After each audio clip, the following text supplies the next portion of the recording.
So I just presumed that the student was coming to see me because they had something they wanted to, get my advice or guidance, or maybe I can help them with a job or something else. I meet this guy for lunch, and I taught him like a decade earlier. And I said, "So listen, I just wanted to check, is there anything I can do to help you?" And he said, "No." "So why are you here?" He said, "Your class had such an impact on me that ever since I left, I promised myself that one day I would come back and thank you in person."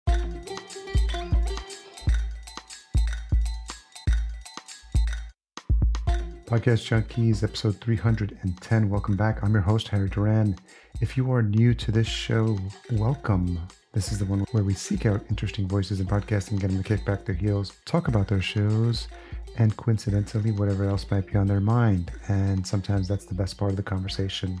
If you are new to the show, welcome, welcome, welcome. We always love to roll out the carpet, the red carpet, the yellow carpet for listeners. I would love to learn how you found this show. If this is your first time listening, as always, you can reach me at harry@podcastjunkies.com.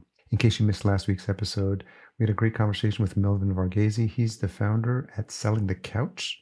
We were introduced via Jeremy Enns, who's also a past guest, and Melvin's got a great story of how he's taken his practice and transformed it into an extremely profitable online course for podcasters, specifically for therapists. It's a really fascinating and inspiring story, and I love Melvin's energy level, so I know you'll enjoy that one. Episode 309. This week I speak with Ranjay Gulati. He's the host of Deep Purpose, and he's a Harvard Business School professor and best-selling author. On the show, Ranjay digs in behind the headlines and the success stories of the top global CEOs and gets into their personal stories and gets them to reveal how their journeys ultimately connect back to their organization's purpose. Building on insights in Ranjay's similarly titled book, the podcast also shows how practicing deep purpose can revolutionize businesses and deliver performance benefits to reward employees, communities, and beyond. I truly appreciated the opportunity to learn more about Ranjay, and it was interesting to hear him speak about the humbling realization that there's a lot more to learn in life and the importance of sharing one's purpose with others, but not forcing it on them.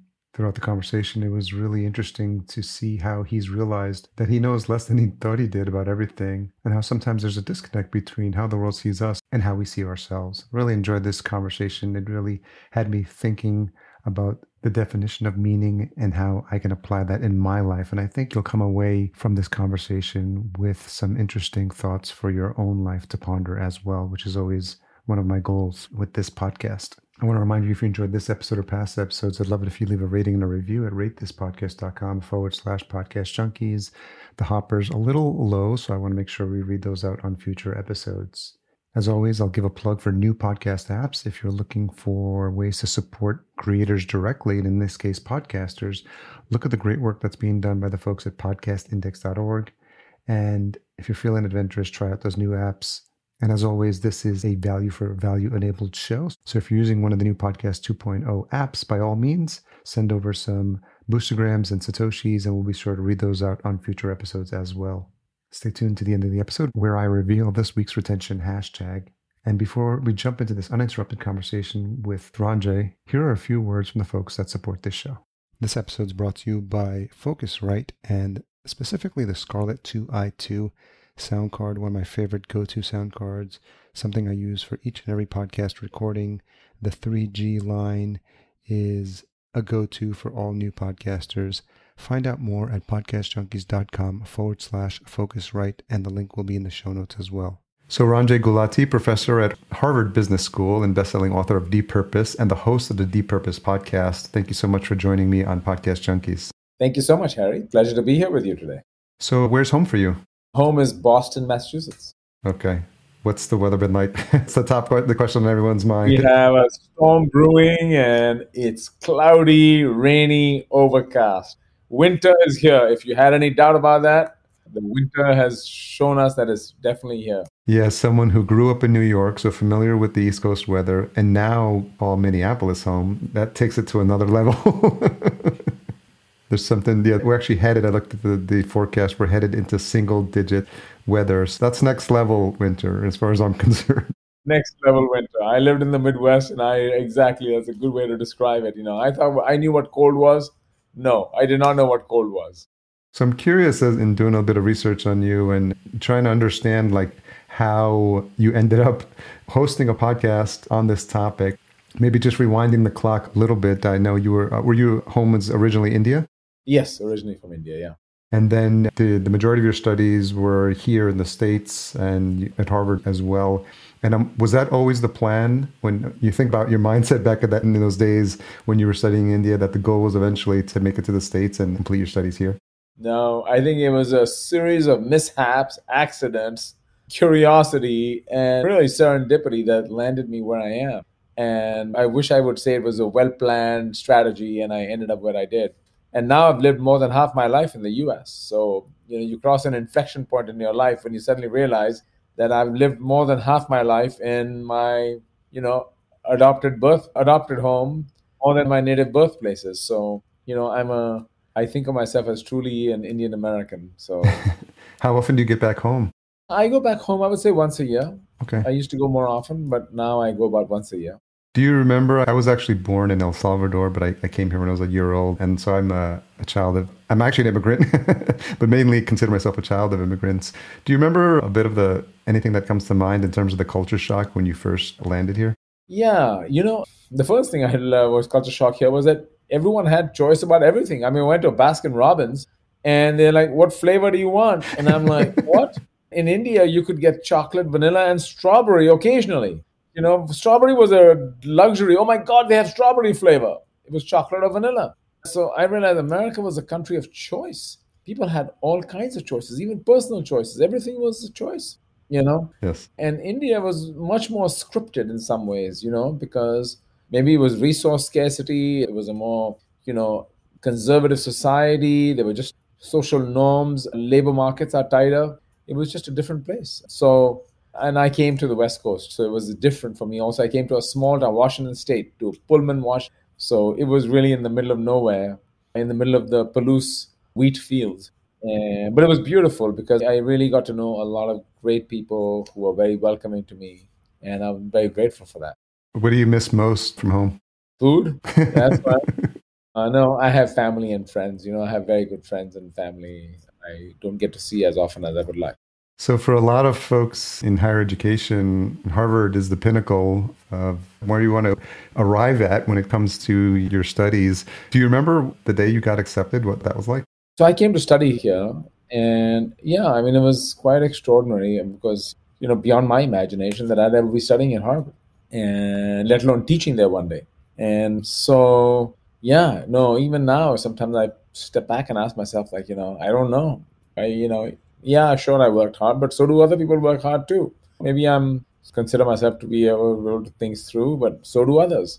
But now that I'm here, what is incredible about this place is that our purpose statement, our mission at Harvard Business School is we educate leaders who make a difference in the world.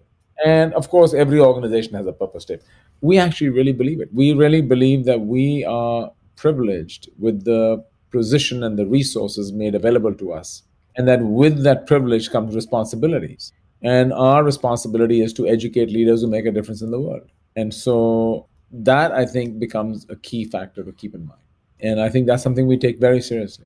When did you know that teaching was going to be an integral part of your legacy at Harvard? Research always was an integral part of my thinking, because in academia, as we say, publish or perish.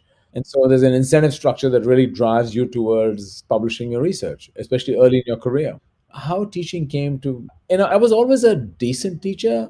I would never say I had made it my calling, if I may say so. And I had kind of an unusual experience quite a long time ago, maybe 15 odd years ago. My assistant called me and came to me and said that, listen, one of your former students wants to come and see you. I said, fine, make an appointment. And, my appointments are usually 30 minutes. And so I said, go ahead, make an appointment. That's fine, no problem. And then my assistant came back and said, no, this person is saying they want more time. So I'm like, okay, I'm teaching. I'm so busy right now. And then my assistant said, look, they actually want to have lunch with you. So now I'm like, I said, do I have appointments? Yeah, you'll have to cancel your other lunch and, do this. So I'm thinking, I said, this better be good. take coffee or something like that. And then my assistant said, look, I checked, and this person is flying in from out of town just to see you. So maybe, they're coming just to see you for an hour. So maybe, maybe we'll cancel your other lunch and swap it to a different day. And that's fine. I said, okay, fine, do it. So I just presumed that the student was coming to see me because they had something they wanted to, get my advice or guidance, or maybe I can help them with a job or something else. I always feel I'm here to be of service and support my students. That's always been true for me. So at least that's what I learned from my mentors, because that's the way they always taught me, pay it forward. So I meet this guy for lunch, and I don't remember him. I taught him like a decade earlier. And I said, so yeah, chatting and just socializing. And I said, so listen, I just wanted to check, is there anything I can do to help you? And he said, no. So then I'm kind of delicately, diplomatically probing, like, so why are you here? Like, he said, your class had such an impact on me that ever since I left, I promised myself that one day I would come back and thank you in person. And so I'm here, keeping that promise. I'm a little stunned because I said, I never realized that what we do makes such a difference in people's lives. And then I thought about all the people who taught me, who had a profound impact on me.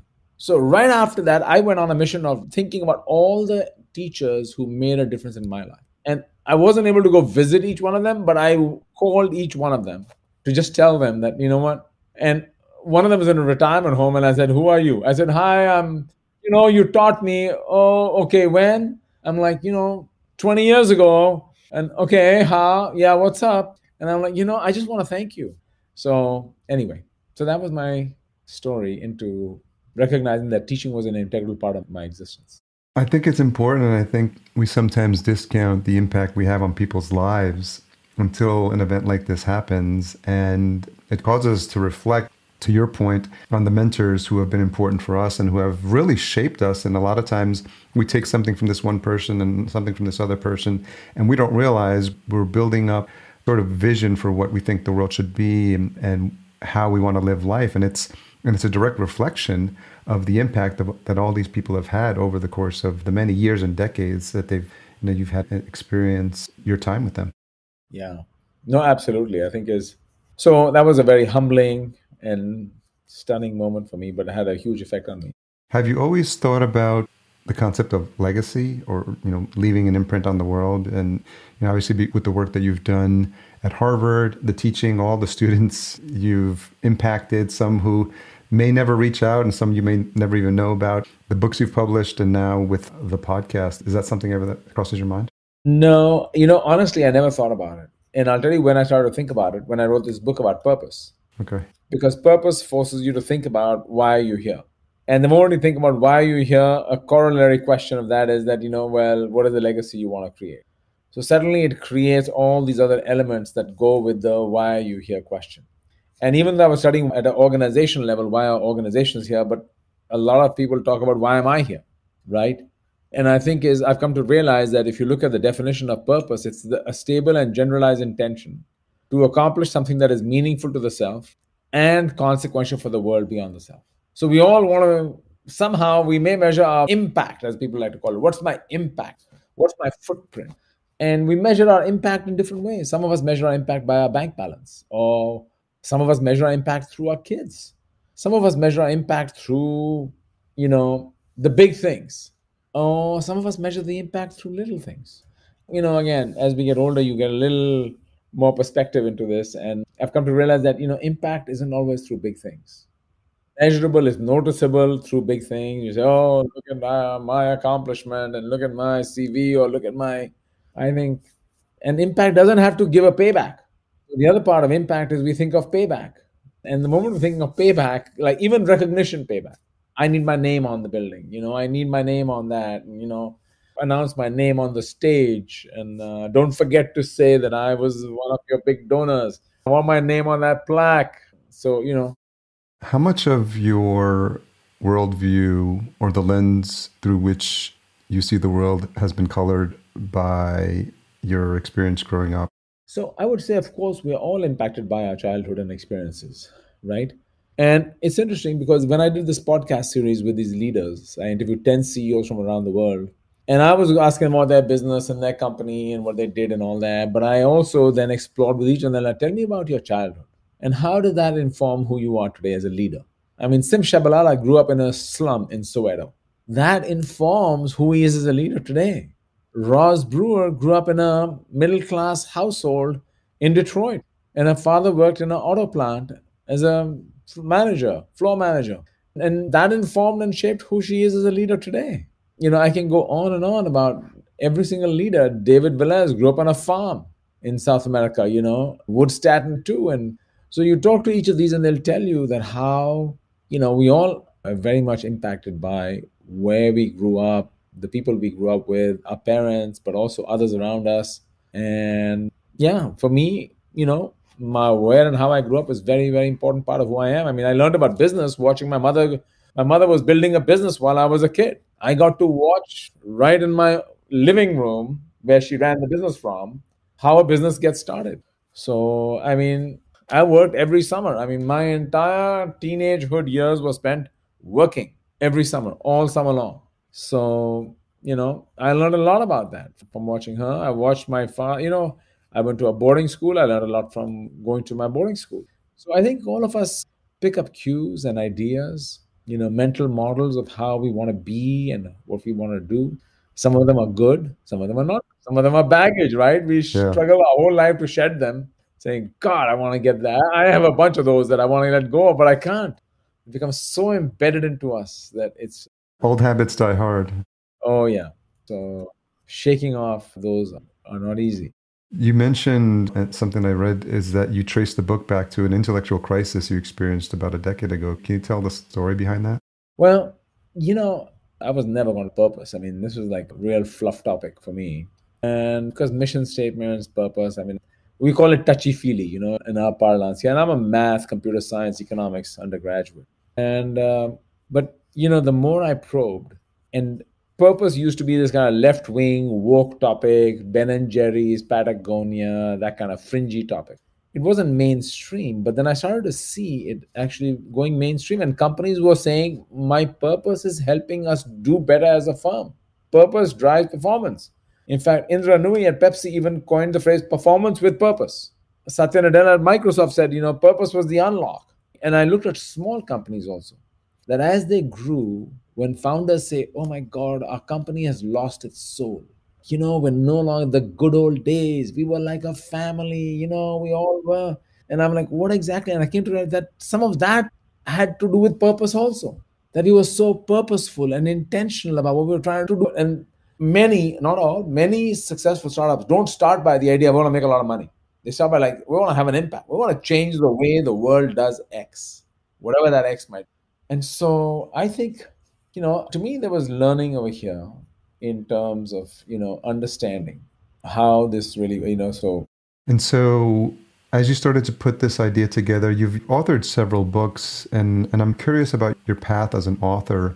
How has that evolved over time, and how much work goes into, the ideas that make up the books that you've published? So, I was very fortunate to have amazing sets of advisors for my doctoral research, each of whom brought very distinct but extremely valuable skills to the table for me. My one advisor was Paul Lawrence, who was professor at Harvard Business School, whose idea was you have to study important problems. And important means important to the world. So find what's important in the world today. So don't just go study something that tickles you. Find something that really matters to the world, because whatever you find will be of interest to the world. And Paul studied many very, very different things. So some people in academia just do one thing and they keep plowing at the same thing again and again and again all their life. Paul was always very curious. What's happening in the world? What is the problem we want to solve that everybody wants to understand? So that was his message to me. The second message came to me from my other advisor was Oa Sorensen. And Oa Sorensen was in sociology, a sociologist, and he was a quantitative sociologist. And for him, important problem was very important, but he also cared about rigor. His idea was, if you're going to make any claims, you need to have rigorous research to back it up. Quantitative or qualitative, whatever it may be, rigor. And my third advisor was Nitin Noria, who's on our faculty, was our dean till recently. And his idea was always that, you need to be able to connect theory and practice, what he would call practical theory, that you can't have theory for theory's sake. And so he was the bridge across. And So that was my learning. That went into them giving you a long answer. But a book, when you start to think about a book, it's not an overnight project. I mean, this thing, I will tell you that for me, I would say that from start to finish, it's been about a 4.5, almost 5 year project. And so nothing, there are people who can bang out books in 3 months, 6 months. I spent about 2 years just researching the topic. I had to do the rigor, right? I wanted to get the nail down the problem properly. And then there was the, theory and practice and linking it all. So it turned out to be writing the book itself, I would say, is a 3.5 years to do that. But there was a lot of preamble, writing a proposal, and doing all that. And you're crafting an idea. First of all, you have to craft what's the problem you want to solve, right? The problem you want to solve. Then you figure out how do you understand the problem. Then you look for solution to the problem. Then you look for stories to the problem. Then you got to craft how do you tell it in a compelling way that people will understand. In a new way, right? Yeah, new, fresh, and interesting way. And in a world of short attention span, you need to be able to grab people. So how do you do that? And I think all this ties together. Do you find the writing process has improved with each book, or it's still the same rigor and the same challenge every time you pick up the pen? Writing never gets easier, right? I think there are different ways of thinking about that process. Some people like to say, I don't know what I think till I write. So I got to write it and then I'll know what I'm thinking. So writing is a cathartic process. I just got to write it out. So I'm just going to do a download and then it'll be a horrible bunch of ramblings and I'll pull it together into a draft. Others are the other way around. I need to think about it. I need to organize it. I need to outline it and then I'll write it. And I think this is always a kind of a perennial challenge. Was the plan always for this book to do the podcast and the book at the same time? I had no plans to do a podcast. What you discover is book publishing is a long lag process, right? Yeah. From the time you finish your book to the time it shows up in print is almost 9 to 12 months. So I finished my book and I am now lecturing about it and I'm learning more and I want to add it to my book, but I can't. Too late. And then I discover there's some amazing companies also doing amazing things. And I'm like, I wish I had included them in my book, but I had no. And then I realized there's more for me to learn. In spite of interviewing 258 people for my book, I felt that that topic was moving so fast. There was so much more to learn. So this podcast really began as me wanting to have conversations with leaders that would be compelling. And I found there was a lot to learn. And so you can't just pick up the phone and say, hey, I want to talk to you. Can you spend an hour with me? So yeah, the podcast became a plan. And I wanted to share it with others. So it turned into an incredible experience. Incredible in terms of just the journey, the conversations. And I learned so much about some incredible people. Yeah. Had you been listening to a lot of podcasts prior to starting this, or when did they come on your radar?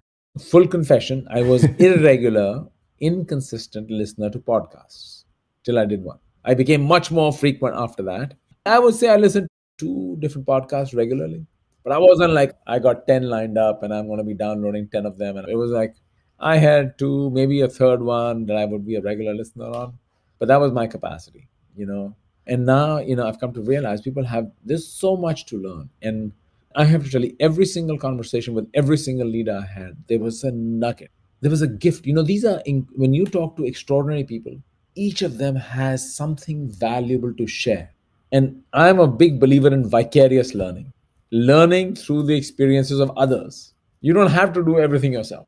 So it was powerful because you talk about their past, you talk about their crucible moments, you talk about what shaped them, you talk about what made them a leader. How did they become a leader? Everybody wants to be a leader. Why you? Why do you think you got picked? And then you talk about how do you approach your job as a leader? Like, what's the challenges today? Like, what do you do? In markets that are so highly uncertain, we don't know if we're going to have a recession or not. We don't know what is a hard landing, soft landing, no landing. Who knows what landing? How do you plan? And how does your own experience journey shape how you think about the world? I have to tell you that I make a full confession. I have gone back and listened to my own podcast because I'm like, I got a lot to learn here. How much experience had you had interviewing folks prior to the show? That I had quite a lot of. Okay. Not on recorded format because about 10 years ago, I took over as chair of our senior leader program in the school. And as part of that, I would invite CEOs to class. And most of the time, I'd just do a panel discussion, moderated interview with them. I get on the stage, sit down, and I do a little powwow with them. and I'll do my homework preparing for that interview. So I had done, I don't know, 150 of these. And then I did 3 CNN interviews as part of BlackRock. And they were, one was Deepak Chopra, one was the CEO of Starbucks, one was CEO of Best Buy. 1 hour conversation that were compressed down to like 5 minutes. Not even five, 4.5 minutes. And they had 6.5 million views. So this was like stunning. I'm like, oh my God, no one, not many are gonna read my book. Okay. So I gotta get the message out in whatever form, and I gotta learn. There's so much more to learn because those three alone taught me so much more. I'm like, can I withdraw my book? I want to add some more material to it. So I just want to do it in a podcast. I'm just, you know what? It'll be companion, and it was really illuminating experience. Can you talk a little bit about the pre-production process to the extent that, there's details you can share, given that this is a show where we talk about podcasting, so it's relevant for this audience. Absolutely. I hired somebody who worked in Marketplace, and I hired an RA who was also excellent. So, my RA started to do background research, started to write out the questions. The producer would look at the questions saying, these are too many questions, better bring it down. And we're fortunate, we have a really high quality studio at Harvard. So we have a top of the line studio that is on campus. So I would do the recording over there, and then the producer would help me edit it down. And the editing process was painful because you have to decide to cut some things out. And, each conversation was an hour long. And so the conversation part was easy and fun. Okay. The editing part was hard because having a producer by your side who can make the cuts, you yourself don't want to cut anything. Everything seems equally important. Somewhat dispassionate person who is willing to take the red pen and say, cut. And I think that was very tough. How have you improved as an interviewer from this experience? I think a lot. I mean, it was so helpful to me. I mean, I had to learn to listen. I needed to learn to ask probing questions. I needed to learn not to interrupt. And I needed to, genuinely listening. We listen sometimes to react. I'm not really listening. I'm like formulating the next question or the comment I want to make and understanding what it really means. Because only when you genuinely listen can you get the other person to open up. Yeah, it's an idea that I've done over 300 interviews on this show, and I think it's definitely made me a better listener. I've learned to be comfortable with silence because sometimes you'll ask a question that involves some thought, and the guest is trying to figure out which answer to give you, the quick answer or the honest answer. And so you have to bite your tongue and, give them that space and create a safe environment where they feel like it's appropriate to share. And that's something that comes with experience and something that I'm still trying to get better at. I couldn't agree with you more. I mean, I think is that, especially on the personal question, leaders are very comfortable talking about their company. They've got that whole stick down. They've done that 150 times. They do it day in, day out, all day long. They can tell you the strategy of the company and the organization, even the purpose of the mission of the company, how they rolled out the mission and how they've done that, how the culture is aligned with the strategy and the purpose and all this good stuff. They can get you through that, right? I think it's, when you talk about themselves, some of them are not comfortable going there anyway, first at all. Others are willing to go there, but you've got to give them the space to process because you're actually getting them to remember and recall. And if you're rapid fire, you're not creating that, and you're trying to make it safe and comfortable for them to reveal. And some things that are suppressed memories also, you're like, I don't remember that part. So Sim Shabalala talked about as he was talking, he says, I just remember this Jesuit priest when I was in school. And, here's what I learned from him. And why was it so important? There's an emotional component for those experiences, especially the ones that have had a significant impact on someone's life. So not only is there a recall involved, there could be an associated emotional connection that may just be coming alive for them in that moment. So that's something to recognize as well. Absolutely. There's this kind of emotional resonance that, you're reliving that moment as you're describing that moment to the person. And you need to create the space for them to relive that moment rather than recount it for you and just give it to you as kind of a verbiage. And I think that is so hard. And I think that was, I would say the biggest learning for me was creating, I'm used to rapid fire conversations, and we get impatient. Come on, get with the program. And I think creating the space, as you said, silent, And it is through those kinds of silent spaces and moments that I think people then are able to really relive, recount, and engage with you at a more profound level. Yeah, wholeheartedly agree. So, having gone through this experience, now you have the book published, now you have the podcast episodes published. Have you given some thought about, where you want this, what's next? What do you hope to achieve? And have you thought about what success looks like with this endeavor? At one level, all people measure success in kind of very narrow terms. Download. Come on, let's get down to it. What's the downloads? Eyeballs, sales, whatever number you use. There's a kind of a measure there, a quantitative measure, the quantity of people who you touched. I mean, I don't disagree with that. I think it's natural, normal. I think it's the right thing to do. But I think there's also quality. Sometimes there are things you touch fewer people, but you have a higher impact. In my podcast case, I feel I've been lucky because I just got the data. The downloads have been phenomenal, and the repeat, going across episodes is phenomenal. But it's not me. The one thing I have also learned in this podcast is not me. I may be the host on the podcast. They are not coming to listen to me. They don't want to know my story. I'm not the star of the show. The star of the show is the guests, their stories. So I might pat myself on the back saying, how many downloads you got, Ranjay? It wasn't me. And it's their story. So I feel I'm a medium to just channel and help them tell their story and provide them a platform to tell, I think, a really impactful story. That was another piece of this whole, when you say impact. So for me, it was like, wow, what an amazing story. I hope people are going to, listen to this.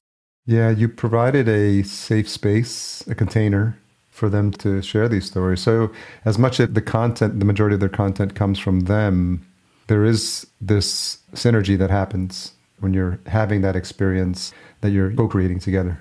Absolutely. And so, have you thought, has this given you aspirations to continue down the podcasting path with another season or another show?